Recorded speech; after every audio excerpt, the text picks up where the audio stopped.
tenuous hold at best, reaching for the source of breath. There in that wilderness, as it now remains nowhere, where nothing yet exists, save the solemn distances between us.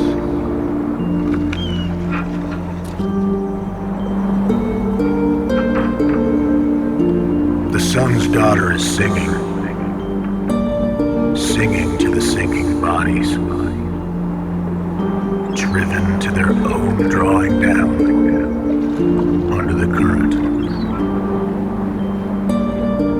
Tangled in driftwood barricades, their feet blistered and black from their failed and desperate attempt to escape their burning lands.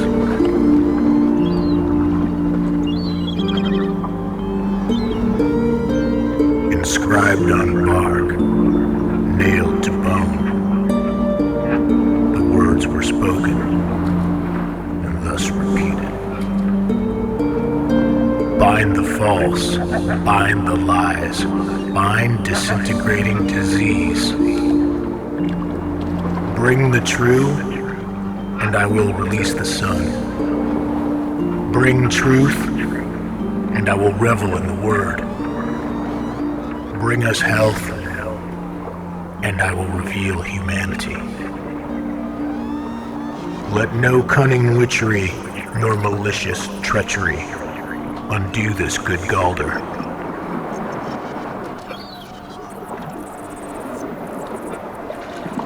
Dream states and earthworks weave the memory cloth. Synapses fire wildly. Imprint my brain with longing for Iron Age rites and megalithic monuments. Geomantic structures irradiated by cyclical suns, alter illuminations of earthly things. Here is where the mind finds alignment. Here is where the soul finds release.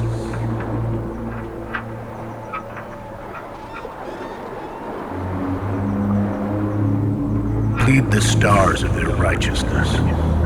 Damn their condescending gaze, as if anything has ever come of ice. What are we really? But the stories we tell ourselves. Carbon forged in dying stars, taking a temporary shape to dream, to struggle, to disappear.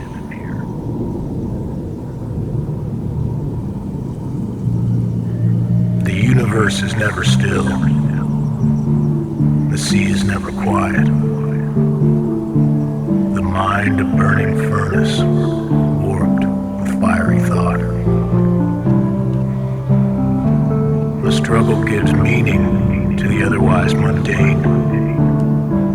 Time a triumphant terror, its flower roots from injury. Unafraid, we must heed the signs, blissful in the attempt to overcome what cannot be overcome, dwelling in the heart of the infinite, suffering the lonely amongst the multitude, redeemed in the negative space from which all has arisen, bound by endless chain reaction.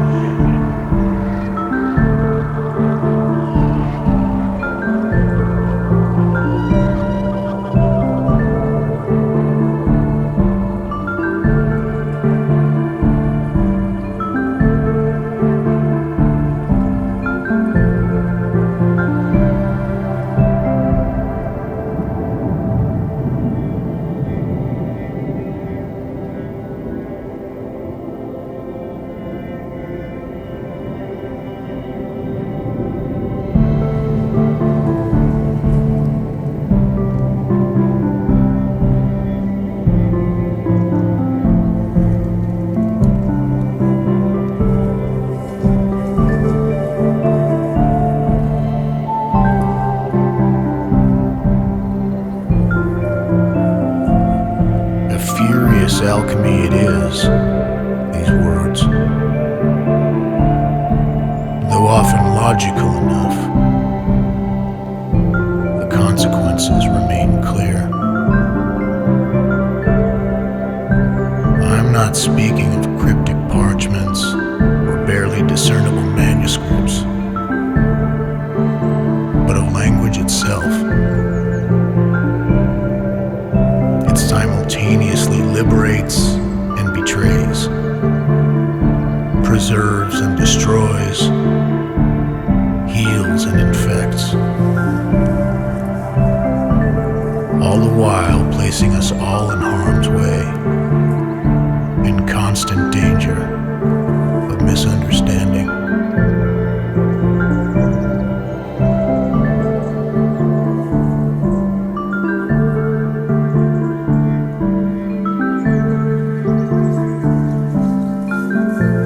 That which we adore is so incredibly fragile. As we cling to some sense of cosmic order, only for a brief moment are we ever stable, then fall back to our fractured nature. Is there any such thing as rest in our universe? I will not fall prey to the spirit of the age. I will dive deep into the oldest waters, where the light is so ancient that it taught songs to the gods.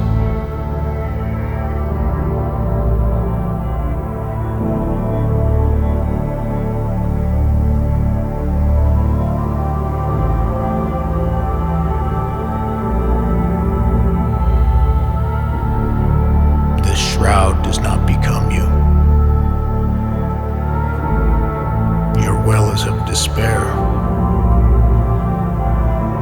Despite my thirst, I will not drink here. Your dying star is wearisome.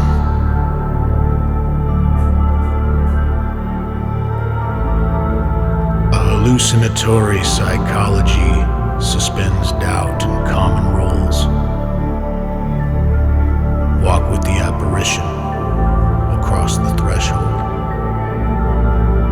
Chant the wordless songs. Breathe in the storm.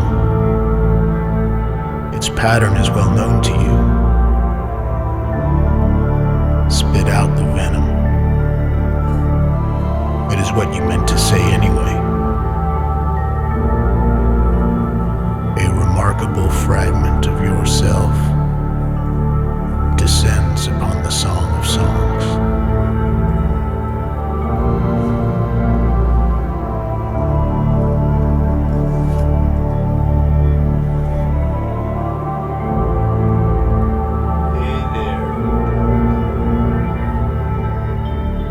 Ignoring the watchful eye of our star, the frost burns its way across the earth's breast. Beware the messenger half buried in stone. Shield ourselves with skin that our spirits do not drain, or lie trapped beneath our souls, which are not prepared for the mother. All shall hear her words in the end, entranced and transfixed in our own transformation, reshaping our realities to natural phenomena. This is not our first winter.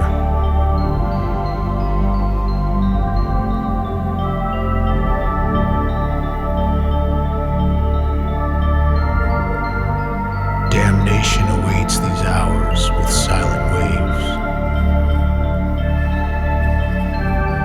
We are only visitors here, borrowing wasted time.